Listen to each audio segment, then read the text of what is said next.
On est au parc oriental de Molévrier et aujourd'hui c'est le Kami Play.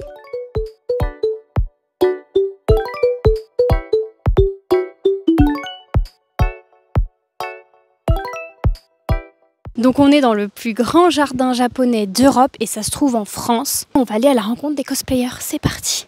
Alors est-ce que vous pouvez nous dire de quoi est inspirée votre tenue du jour, s'il vous plaît? Elle est inspirée des démons japonais. Qu'est-ce que vous avez confectionné vous-même?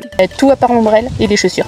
Ça nous a pris une trentaine d'heures parce que d'abord il a fallu le designer sur l'ordinateur et après on l'a imprimé via une imprimante 3D. On l'a peint.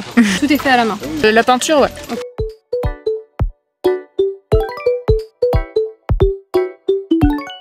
Ici, on est dans un parc qui fait plus de 20 hectares. Et en fait, on se rend compte que quand on visite un parc japonais, il y a toute une philosophie derrière. Chaque chose n'est pas posée au hasard, c'est hyper intéressant. On va faire l'analyse ensemble. Enfin, je vais essayer. En tout cas, aujourd'hui, on est venu pour le Kami Play. C'est un événement qui a lieu une fois par an ici.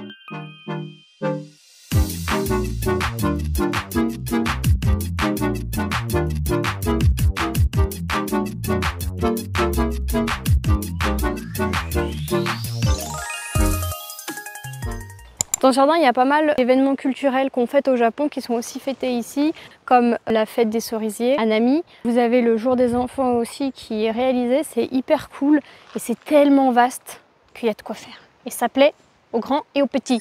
Et ça plaît chez Kami Play. Et on va aller chercher les cosplayers là. J'en vois pas. Alors pourquoi avoir fait le choix de venir ici aujourd'hui? Moi, depuis que j'ai mon chien qui est ici présent, en fait, j'ai pas fait de convention en cosplay. Le fait d'être en extérieur et pas dans un hall enfermé avec plein de gens partout, ça serait peut-être une bonne chose en fait. Mais c'est hyper joli ici. Parce que le parc est déjà très beau en temps normal et là avec le costume, l'ambiance c'est encore mieux. Parce que là vous allez vous dire, mais ça ne ressemble pas du tout à un jardin japonais. Mais attendez avant de juger s'il vous plaît. Parce qu'on est en hauteur. Attendez quelqu'un, je suis timide en fait. Il faut savoir que ce jardin a été fait à l'époque, on est juste à côté d'un château ici.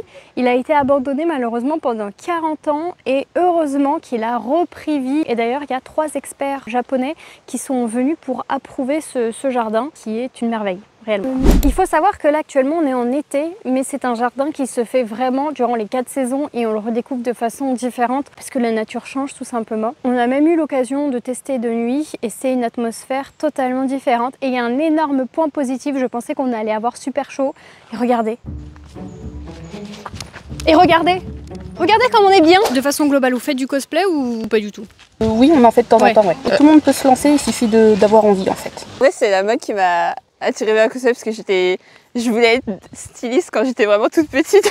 Personnellement, le cosplay ça m'a permis aussi de rencontrer énormément de personnes. Ça m'a énormément appris à apprendre énormément de choses par moi-même en autonomie, genre par exemple la peinture sur tissu, la couture, le craft en mousse, mais également j'ai appris à faire de la menuiserie parce que j'avais fait un arc en bois, etc. La broderie, ça te permet de toucher à énormément de domaines parce que si tu veux faire un costume, si tu veux utiliser plusieurs techniques, tu es obligé de toucher à tout. Donc... Pour moi, tant que tu kiffes le cosplay, peu importe ton âge, peu importe ta morphologie, peu importe, tu kiffes. Trop bien. Alors là, vous pensez peut-être que ce n'est qu'un simple bassin. Eh bien, pas du tout. Je vais vous donner quelques petites clés pour comprendre l'essentiel d'un jardin japonais. Est-ce qu'on va voir ici, on a des petites carpes koi. J'en ai vu peut-être au bout là et un petit peu là. C'est un symbole très fort au Japon, de persévérance, de force. Même le rocher ici a un symbole de stabilité. Ici, nous pouvons du moins imaginer tout ce qui est naissance, adolescence, qui nous mène jusqu'à l'éternité qui est juste ici, venez voir. On voit très bien le cheminement ici.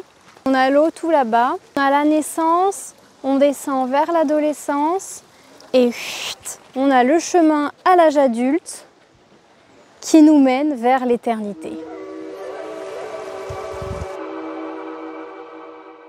Également, un des éléments que l'on retrouve dans les jardins japonais, c'est la mousse. La mousse symbolise la quiétude. Un des éléments forts qui explique tout ce qu'on vient de citer, c'est que le Japon, au croisement de plusieurs plaques tectoniques, est sujet aux tremblements de terre et du coup à de forts ravages comme ils ont pu déjà rencontrer par le passé.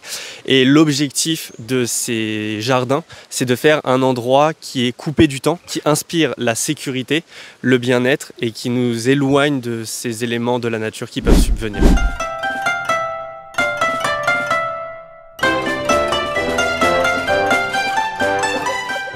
Connaissez-vous le nom de ce petit bambou?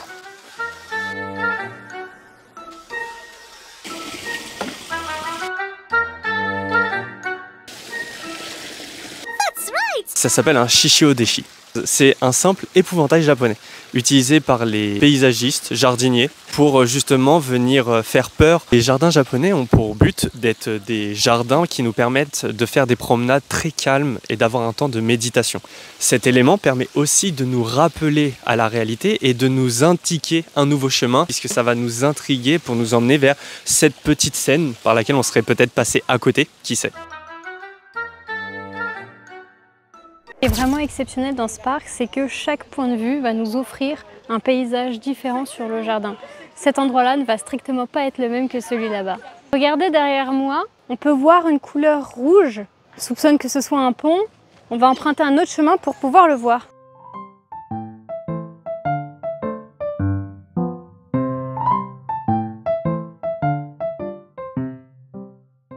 Dans ce parc, on peut apercevoir les statuettes que vous voyez derrière moi. Il y en a plusieurs et elles sont protectrices de ces lieux. Un peu comme des kami ou des divinités finalement. Quand on vous dit que le détail est partout, regardez. Ici, on pourrait penser que nous sommes sur un simple amas de cailloux, de rochers, alors qu'en fait, nous sommes sur la représentation d'une tortue.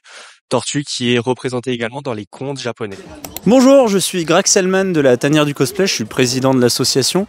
Notre association s'occupe de tout ce qui est cosplay, alors on va dire dans les conventions, on va faire surtout du défilé et du concours. Donc là, on invite en fait les cosplayers et les photographes à venir et puis on met à disposition les photographes pour les cosplayers qui veulent des belles photos pour leur cosplay. Parce que ça peut être compliqué de trouver le photographe ou le cosplayer dans les deux cas, donc on met tout ça à disposition.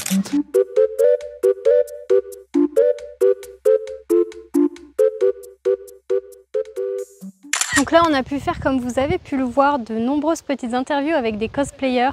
L'ambiance est super saine, tout le monde est très ouvert. C'est un régal d'être ici. Je vais vous emmener dans un endroit du parc où on peut voir un shimenawa. Vous savez, ce sont ces cordes tressées qu'on retrouve dans les endroits sacrés. Venez me joindre.